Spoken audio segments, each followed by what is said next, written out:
Pa što je to? Olaf, stani za mene. I što ćeš sad s tim? Nemam blage veze.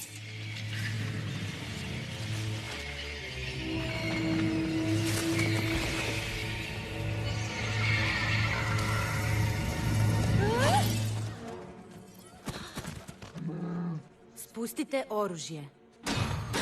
Kad vi spustite svoje. Vojska iz Arendela. Prijetite mom narodu, poručniče. Ulazite mi u osobni prostor, Jelana. Zašto mi je taj vojnik tako poznat? Pazite! Uzmite mač!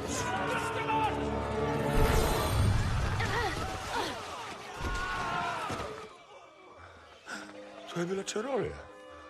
Jesi ti to vidjela? Naravno da sam vidjela.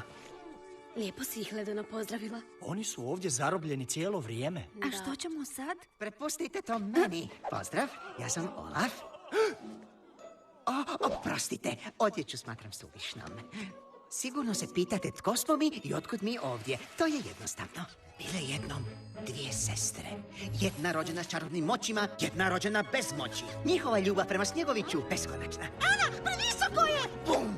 Aha, mama, tata, u pomoć! Raz, sva vrata se zatvaraju. Sestre su razdvojene. Ali barem imaju roditelje. Roditelji im umiru. Ja sam Ana i udat ću se za tipa kojeg sam tek srela. Elza će eksplodirati. Snijeg! Bježi! Čarolija, treperi mojim pahuljicama. Živ sam. Ledeni dvorac, samo za mene. Nestani, Ana.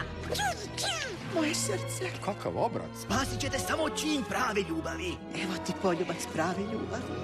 Ne zaslužuješ ga. Iznenađenje. Ja sam slikovac. Molim! I Ana se na smrt smrzne. Zauvijek. Ana. Pa se odmrzne. A onda Elza probudi čarobne duhove i istjeraju nas iz kraljevstva, pa nam preostaje jedino naći istinu o prošlosti, a blage veze nemamo kako, ali Elza čuje glasove, pa možda to pomogne. Ima li pitanja? Mislim da su shvatili. Vi ste doista kraljica Arendela? Jesam. Zašto bi priroda nekog iz Arendela nagradila čarolijom? Možda da iskupi postupke vašeg naroda. Moj narod je nedužan. Nikad ne bismo prvi napali. Istina će se saznati. Pozdrav, pardon, što se događa? To je to! Poručnik Matijas. Biblioteka, drugi portret s lijeva. Bili ste očev osobni čuvar. Agnar. Što se dogodilo s vašim roditeljima? Njihov brod je prije 6 godina potonuo u Južnom moru.